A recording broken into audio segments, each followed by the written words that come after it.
Hello दोस्तों, स्वागत है हमारे चैनल पर आप सभी दोस्तों को। जय सिया राम, जय हनुमान। तो दोस्तों, आज हम इस वीडियो में बात करने वाले हैं महाभारत में छुपे ये सबसे अद्भुत रहस्य, जिसे आप भी जानकर हैरान हो जाएंगे। महाभारत में कई घटनाएं, संबंध और ज्ञान विज्ञान के रहस्य छुपे हुए हैं। महाभारत का हर पात्र जीवंत है, चाहे वह कौरव, पांडव, कर्ण और श्री कृष्ण हो या दुष्टदुम्न, शैल शिखंडी और कृपाचार्य हो। कुरुक्षेत्र में हुए युद्ध ने भारत का इतिहास और भविष्य बदल कर रख दिया। महाभारत सिर्फ योद्धाओं की कथाओं तक सीमित नहीं है। महाभारत से जुड़े श्राप, वचन और आशीर्वाद में भी रहस्य छुपे हैं। आओ जानते हैं कि महाभारत में ऐसा कौन सा रहस्य छुपा है जिसे आप नहीं जानते हैं। इससे पहले ये जान ले कि महाभारत में क्या क्या और भी रहस्य छुपे हैं। महाभारत के सभी प्रमुख योद्धा किसी न किसी के अवतार थे। हर योद्धा विचित्र शक्तियों से संपन्न था। महाभारत की महिलाएं भी कम विचित्र नहीं थी। महाभारत के कुछ ऐसे भी योद्धा हैं जो आज भी जीवित है। कौरवों का जन्म एक रहस्य था। कौरव और पांडव ना तो धृतराष्ट्र की संतानें थी और ना पांडु की। महाभारत काल में विमान और परमाणु अस्त्र का प्रयोग हुआ था। महान योद्धा बर्बरिक और घटोत्कच के रहस्य को सभी जानते हैं। महाभारत में रिश्ते एक दूसरे से उलझे हुए थे, जैसे द्रौपदी के पति, पुत्र, पिता और श्री कृष्ण के भाई, बंधु और पत्नियों का रिलेशन कौरवों से भी था। महाभारत के युद्ध कुरुक्षेत्र में ही लड़े जाने का बहुत बड़ा कारण था। महाभारत में बहुत सी घटनाएं किसी न किसी के श्राप के चलते ही घटी थी। महाभारत के युद्ध के विचित्र नियम थे, लेकिन जब कौरव पक्ष की ओर से अभिमन्यु को मारकर नियम तोड़े गए तो युद्ध की दशा और दिशा बदल गई। कुरुक्षेत्र के युद्ध के बाद मौशिल का युद्ध हुआ, जिसमें श्री कृष्ण कुल के लोगों का नाश हो गया। अंत में एक रात के लिए जी उठे थे सभी योद्धा।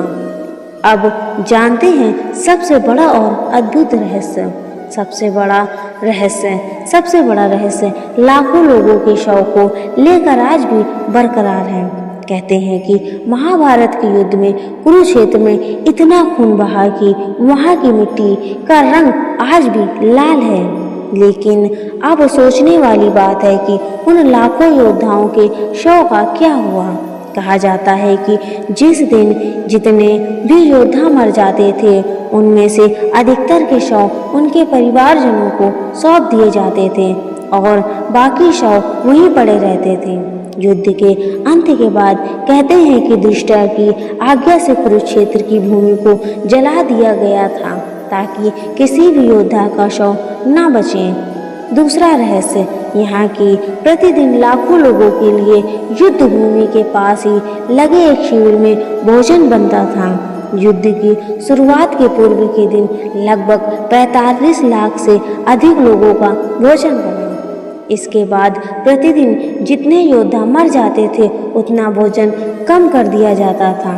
लेकिन ये पता कैसे चलता था कि आज कितने योद्धाओं का भोजन बनना है? इसके लिए भोजन व्यवस्था देखने वाले उडुपी के राजा हर दिन शाम को जब श्री कृष्ण को भोजन कराते थे, तब श्री कृष्ण के भोजन करने के वक्त उन्हें पता चल जाता था कि कल कितने लोग मरने वाले हैं और कितने बचेंगे।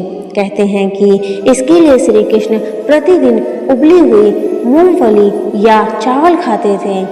उसी के राजा को पता चल जाता था कि कल कितने लोग मरेंगे, तो मुझे शाम को कितने लोगों का भोजन बनाना है।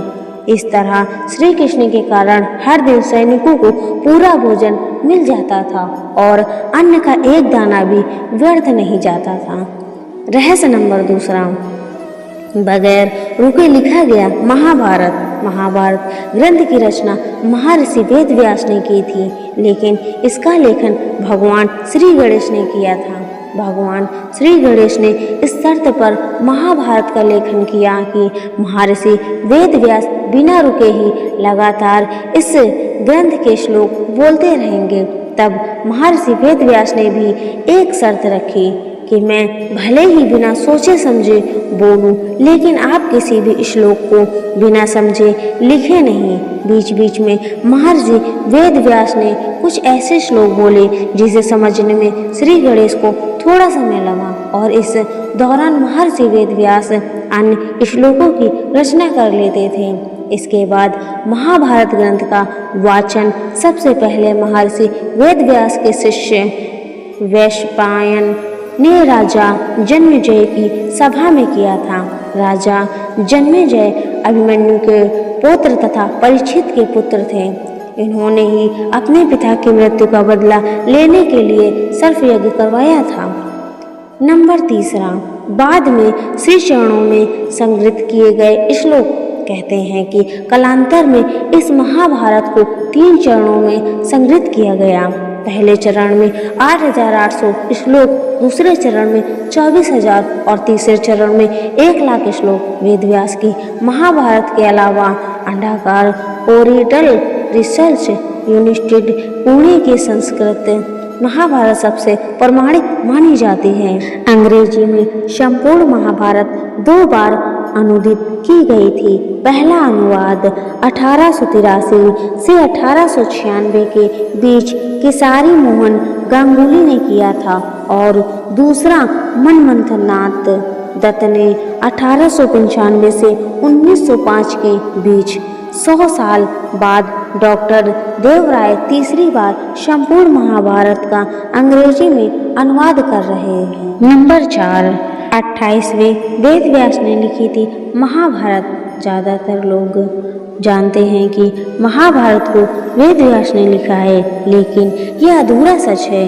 वेद व्यास कोई नाम नहीं बल्कि एक उपाधि थी जो वेदों का ज्ञान रखने वाले लोगों को दी जाती थी।